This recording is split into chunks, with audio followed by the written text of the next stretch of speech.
سیدنا فاروق اعظم رضی اللہ تعالیٰ عنہ وہ خوش نصیب صحابی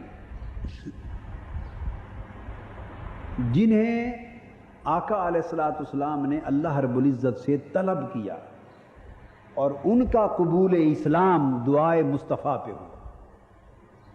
اس لیے سیدنا فاروق اعظم رضی اللہ تعالیٰ عنہ کو مراد رسول بھی کہتے ہیں۔ کیا کہتے ہیں؟ مراد رسول کہتے ہیں، طلب رسول کہتے ہیں، دعائے رسول کہتے ہیں۔ حضور علیہ الصلوۃ والسلام نے اللہ رب العزت کی بارگاہ میں عرض کیا، ابن عمر رضی اللہ تعالیٰ عنہ سے روایت ہے، ان رسول اللہ صلی اللہ علیہ وآلہ وسلم قال اللہم اعز الاسلام بأحب الرجلین الیک بأبی جہل و بعمر بن الخطاب قال وکان احبہما الیہ عمر۔ حضور علیہ الصلوۃ والسلام نے اللہ رب العزت کی بارگاہ میں دعا کی، اور یہ اس وقت کا واقعہ ہے جب تھوڑے لوگ اسلام قبول کر چکے تھے، یعنی ان کی تعداد ابھی 39 ہوئی تھی۔ جو صحابہ آقا علیہ السلام کے حلقہ بگوش سے غلامی ہوئے تھے، اور جن افراد نے قبول اسلام کے ذریعے آقا کی غلامی اور صحابیت کا شرف پایا تھا، اور صحابہ کرام کی جو جماعت اس وقت تک وجود میں آئی تھی، ان کی تعداد کتنی تھی؟ 39۔ یہ ویسے تاریخی بات بتا رہا ہوں، اس حدیث پاک میں نہیں ہے۔ 39 تعداد تھی۔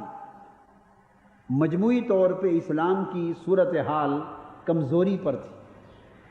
کفار، مشرکین اور سرداران قریش اسلام قبول کرنے والوں پر ظلم کرتے تھے، دست تظلم دراز کرتے، سختیاں کرتے، ان پر مصائب اور آلام ڈالتے۔ وہ چھپ چھپ کر نمازیں پڑھتے، چھپ چھپ کر عبادت کرتے، چھپ چھپ کر آقا علیہ السلام کے دیدار کے لیے دار ارقم آتے، اور چھپ چھپ کر آقا علیہ السلام سے دین کی ہدایات لے جاتے۔ نہ اپنا اسلام گھر میں ظاہر کرتے، نہ اپنا اسلام باہر ظاہر کرتے۔ اس طرح دبے دبے، چھپے چھپے قبول اسلام اور فروغ اسلام کا سلسلہ جاری تھا، اور جس شخص کے بارے میں قبول اسلام کی خبر ہو جاتی، سرداران قریش اور بڑے بڑے جو جابر تھے مشرکین مکہ میں سے، وہ ان کے اوپر ظلم کرتے، اذیتیں دیتے۔ ایسے حالات میں آقا علیہ السلام نے اللہ رب العزت کی بارگاہ میں دعا کی، عرض کیا باری تعالیٰ میں 2 نام تیرے حضور پیش کرتا ہوں، ایک عمر بن الخطاب کا اور ایک ابو جہل کا۔ کتنے نام؟ 2 نام تیری بارگاہ میں پیش کرتا ہوں، ابو جہل ابن ہشام اور عمر ابن الخطاب۔ 2 نام پیش کرتا ہوں، عرض کیا باری تعالیٰ ان 2 میں سے جو تجھے محبوب ہے اسے میری غلامی میں دے۔ ان 2 میں سے جو تجھے محبوب ہے۔ اب آگے کلام کیا تھا؟ دعا کے کلمات تھے، اللہم اعز الاسلام، مولا ان 2 ناموں میں سے، ان 2 شخصوں میں سے جو تیرا محبوب ہے، جس سے تو راضی ہے، اس کو قبول اسلام دے، تاکہ اس کے ذریعے اسلام کو طاقت مل جائے، اس کے ذریعے اسلام کو عزت مل جائے۔ دعا کی باری تعالیٰ ان 2 میں سے ایک کے ذریعے اسلام کو عزت عطا کر۔ اب آپ اندازہ کریں، یہاں سے یہ پتہ چلا کہ یوں تو ہم میں سے ہر ایک کو عزت کس کے ذریعے ملی؟ اسلام کے ذریعے۔ ہمیں عزت بولیے اسلام کے ذریعے ملی۔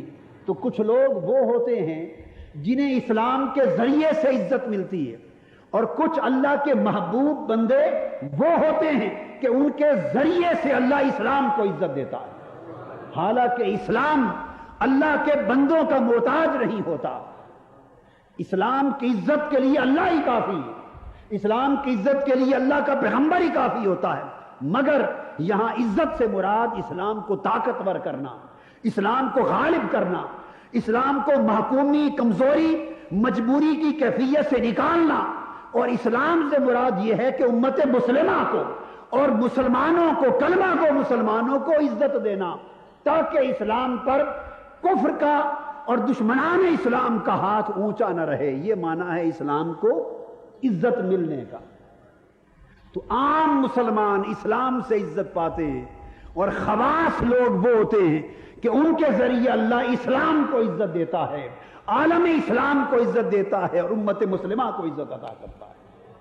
تو سیدنا فاروق اعظم رضی اللہ تعالیٰ عنہ جماعت صحابہ میں سے وہ خوش نصیب ہیں کہ آقا نے اپنی زبان مبارک سے عرض کیا کہ مولا اگر عمر مسلمان ہو جائے تو اس کے ذریعے اسلام کو عزت مل جائے، یعنی اسلام کو طاقت، تمکنت، شوکت اور غلبہ نصیب ہو جائے اور دشمن میلی آنکھ اٹھا کر اسلام کی طرف دیکھ نہ سکے، یعنی یہ اسلام کی حفاظت کا باعث بن جائیں گے۔ اور دو نام رکھ دیے، عرض کیا مولا ان دو میں سے جو تجھے محبوب ہے، تو جو محبوب تھے وہ سیدنا فاروق اعظم رضی اللہ تعالیٰ عنہ تھے، اور مانگا بھی ایک، زبان مصطفیٰ کی تاثیر دیکھی، عرض کہ مولا ان دو میں سے ایک دے دے جو تجھے محبوب ہے، اگر دو کہہ دیتے تو ابو جہل بھی مسلمان ہو جاتے۔ زبان مبارک سے ایک مانگا، اللہ نے ایک عطا کر دیا جو محبوب تر تھا، اور پھر جس کو ترک کر دیا وہ مرتے دم تک کافر رہا، مرتے دم تک کافر رہا۔ اور آگے پھر حدیث پاک کے الفاظ ہیں، فرمایا لہٰذا اللہ کو عمر ہی عزیز اور محبوب تر تھے۔ سو یہ آقا علیہ السلام نے دعا کی، صبح ہوئی تو سیدنا فاروق اعظم حضور کے قدموں پہ آ گرے۔ رات کو دعا ہو رہی ہے، صبح سیدنا فاروق اعظم آپ کے قدموں پہ آ گرے رضی اللہ، کیونکہ اگلی حدیث جو ابن عباس رضی اللہ تعالیٰ عنہ سے مروی اس میں یہی کلمات ہیں، اور آگے اضافہ ہے قال فاصبح فغدا عمر علی رسول اللہ صلی اللہ علیہ وسلم فاسلم۔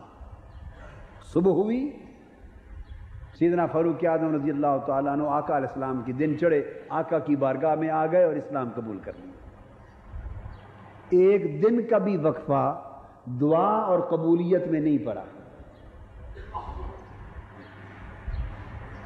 حضور نبی اکرم صلی اللہ علیہ وسلم نے، پھر چونکہ سیدنا فاروق اعظم کے قبول اسلام سے اسلام کو عزت ملی، مسلمانوں کو شوکت اور طاقت اور تمکنت ملی، اسلام کمزوری کی حالت سے نکل آیا، تو اسلام قبول کرتے ہی نمازیں چونکہ چھپ کے ہوتی تھیں، سیدنا فاروق اعظم رضی اللہ تعالیٰ عنہ نے تلوار نکال لی، عرض کیا آقا آج اللہ کا نام بند کمرے میں بلند نہیں ہوگا، کعبے کے کھلے سین میں بلند ہوگا۔